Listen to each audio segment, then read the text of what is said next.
រឿងខ្មោច KTV បន្ទប់លេខ5ប៊ុនសាក់និងសីហាគឺជាមិត្តភក្តិនឹងគ្នាប៉ុន្តែទាំងពីរញាក់សុទ្ធតែជាអ្នកច្រៀងដែលសំឡេងមិនចូលសាច់ភ្លេងពួកគេបានទៅដល់ហាងខារ៉ាអូខេ KTV ឈ្មោះស្រីពេជ្រក្នុងខេត្តមួយ KTV នេះល្បីថាជាកន្លែងចាស់និងមានខ្មោចលងរឿងល្បីតគ្នាគឺនាងនីតាជាវិញ្ញាណបុគ្គលិកចាស់ដែលនៅជាប់បន្ទប់លេខ5នាងមិនមែនជាខ្មោចសាហាវទេតែនាងជាខ្មោចដែលស្អប់ខ្ពើមការច្រៀងមិនពីរោះបំផុតបើភ្ញៀវណាច្រៀងខុសភ្លេងឬខកគន្លឹកនាងនឹងធ្វើឲ្យម៉ាស៊ីនរលត់ឬគប់ speaker ដាក់ប៊ុនសាក់ដែលទើបផឹកស្រាបៀរអកពីដបបានស្រ័យប្រកាសថាអានមិនជាខ្មោចអត់ត្រចៀកទេយប់នេះយើងត្រូវតែកក់បន្ទប់លេខ5ដើម្បីបង្ហាញថាខ្មោចនោះគ្រាន់តែជារឿងលេងសើចយ៉ាងហោចណាស់ក៏នាងត្រូវតែស្ដាប់អញច្រៀងដែរសីហាដែលគិតថាខ្លួនឯងច្រៀងពីរោះដោយស៊ីនស៊ីសមុទ្រក៏យកព្រមតោះយើងច្រៀងបទអូនកុំភ្លេចបងក្នុងគីខ្ពស់បំផុតបើខ្មោចចេញមកមើលតែដឹងហើយថានាងគ្រាន់តែចង់បានអូតូក្រាហ្វពីអញទេអ្នកទាំងពីរបានចូលបន្ទប់លេខ5បន្ទប់នេះមានក្លិនចម្លែកដូចជាក្លិនម្សៅធូបលាយជាមួយក្លិនស្រាបៀរជូរអេក្រង់ទូរទស្សន៍ធំភ្លើងមានច្រើនពណ៌ប៉ុន្តែវាភ្លឹបភ្លែតគួរឲ្យរំខានប៊ុនសាក់ជត់បទអូនកុំភ្លេចបងរបស់លោកស៊ីនស៊ីសមុទ្រប៊ុនសាក់ចាប់ផ្ដើមច្រៀងគាត់មិនត្រឹមតែច្រៀងខុសភ្លេងទេថែមទាំងច្រៀងខុសទំនុកទឹកផងសំឡេងគាត់រំញើចុកឡើងដូចជាទូរស័ព្ទរត់នៅធុងដែកនៅពេលគាត់ច្រៀងដល់ឃ្លាអូនកុំភ្លេចបងនោះម៉ាស៊ីន KTV ស្រាប់តែរលត់ភ្លឹបបន្ទប់ក៏ងងឹតសូនឈឹងអូភឿងដាច់ប៊ុនសាក់និយាយទាំងបែកញើសសេហាបើកភ្លេងទូរស័ព្ទខ្មោចនេះនាងគ្រាន់តែជាខ្មោចចាស់ដែលភ្លេចបងលុយអគ្គិសនីទេដឹង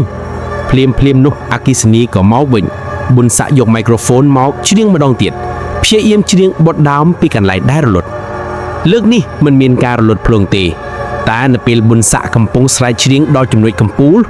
គឺចំណុចដែលសង្លេងគាត់កាន់តែយ៉ាប់នោះរីម៉ូតបញ្ជាមួយដែលដាក់នៅលើតុហោះលឿនដោយគ្រាប់កាំភ្លើងមកប៉ះចំកបាល់របស់ប៊ុនសាក់ប៊ុងអូយអ្នកណាគប់ប៊ុនសាក់ស្រែកទាំងជួយចាប់សេហាសម្លឹងមើលមិនមែនអញទេយកន័យទៅពីរនាក់នេះហើយគឺខ្មោច KTV នាងពិតជាស្អប់ការច្រៀងរបស់ឯងមែនសេហាសម្រេចចិត្តថានឹងផ្ដួលបទទៅជារ៉កវិញដើម្បីបង្ហាញភាពខ្លាំងក្លាដល់ខ្មោចគាត់ចាប់មីក្រូហ្វូនហើយស្រែកបទរ៉កមួយយ៉ាងខ្លាំងក្លាតែការស្រែករបស់គាត់គឺខុសគីអស់ពីគល់រហូតដល់ចុងពេលសីហាច្រៀងបានប្រហែល15វិនាទីអេក្រង់ KTV ស្រាប់តែបដូរពីអក្សរចម្រៀងទៅជារូបភាព static មួយដែលបង្ហាញរូបភាពនារីស្លៀកសម្លៀកបំពាក់ខ្មែរសម័យបុរាណម្នាក់កំពុងធ្វើមុខស្អុយនិងកតុបត្រចៀកទាំងសងខាងប៊ុនសាក់និយាយទៅកាន់អេក្រង់អូហូនាងនីតា